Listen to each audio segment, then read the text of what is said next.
No, takže čaute ľudia a vítajte u ďalšieho videa. Toto video bude vlastne môj LEGO Star Wars 4. maj, ale pozor, nebude tam iba LEGO Star Wars, ako určite môžete vidieť. Tak, toto som si kúpil na 4. mája. Áno. No a teda pozrieme sa na to hlbšie v tomto videu, ale nie len na toto, ako som už povedal, ale to už uvidíte.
Kde samozrejme teraz, keď nenatáčam, tak dostanem actually niečo dobré.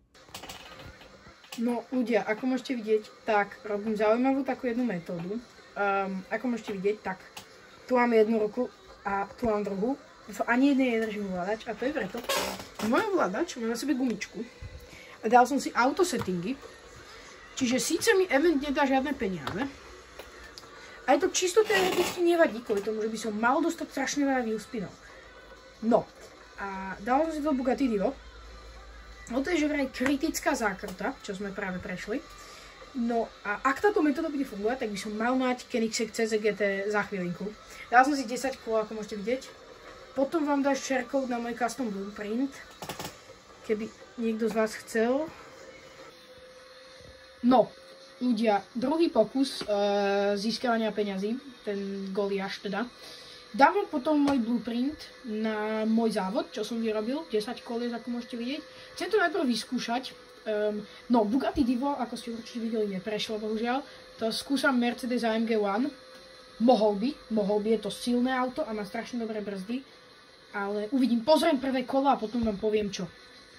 A ja aj zákruta, poď na to. Dokáže to dať? Čo som vôbec pochyboval? Jaj! No to je nádhera. Ľudia, podľa nás sa čakanie vyplatilo. Mám svoj Koenigsegg CCGT. Vážení občania a občanky, tieto mapy, ktoré práve držím v ruke, boli obvinené z čarodejníckej činnosti a tak budú musieť byť upálené na hranici. Berte toto ako upozornenie pre čarodejníckou činnosťou. A teraz poďme na to. Nie! No, proste mám to Jabba Sail Barge, hej, UCS-kovú. No, ale nepáči sa mi, ako toto tu vyzerá. Lebo sa mi proste nepáči, že tu sú proste dva a tuto musím pracovať. A taktiež k tomu mám ešte Sarlacc Pit. A Mandalorian Helmet Grazer Crestu. A tak, no to som objednal z lego.com. Toto a ešte boli k tomu nejaké sety. Takže tu sú promap, to potom, neskôr. No a vrhneme sa mi teda na tie promap, takže najprv tu máme Millennium Falcon Polybag, ktorý mi z nejakého dôvodu došiel papierový, neviem prečo.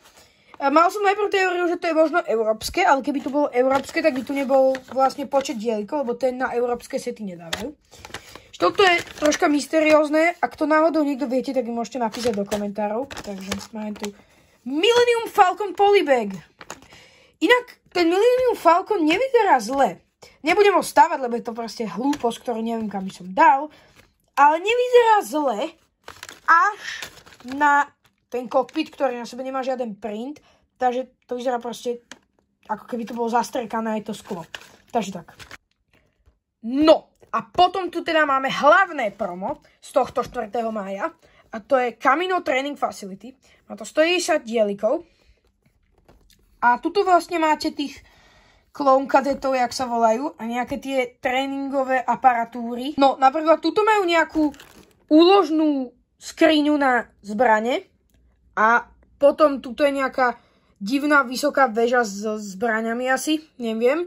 A potom je tu takáto loď, ktorá neviem, jak sa volá, ale proste bola tam v Camino Training Facility. No, a to sú proma.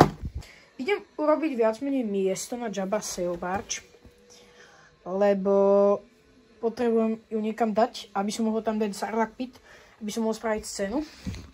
A miesto je tuto, len musím sa najprv zbaviť tohto, aby som tam mohol dať potom Sail Barge, aby som z toho mohol urobiť vlastne scénu, takže tak no.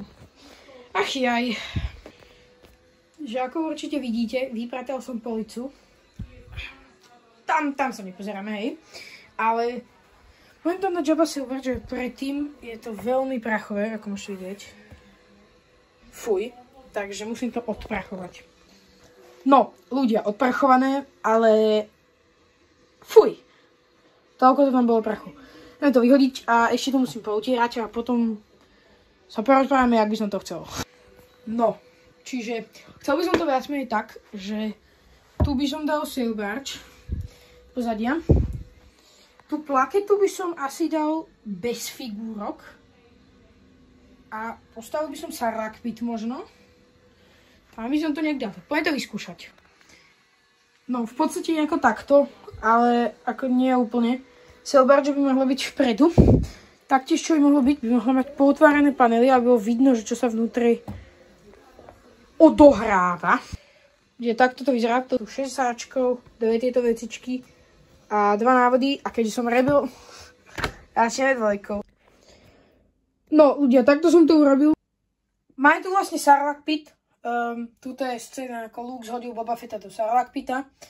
A máme tu potom tie ostatné postavičky. No, a tuto máte vlastne postavičky, ktoré som dal hore. A keď pootvárame tie panely, tak tuto sú samozrejme postavičky, ako môžete vidieť. Napríklad Leia s Jabbom a s Maxom Reebom. No, a nakoniec som teda tie panely nechal zatvorené, ale podľa mňa to takto vyzeralo lepšie. No takže ľudia, ďakujem, že ste sa pozerali na toto veľmi zaujímavé video z môjho 4. mája. A uvidíme sa teda u ďalšieho videa.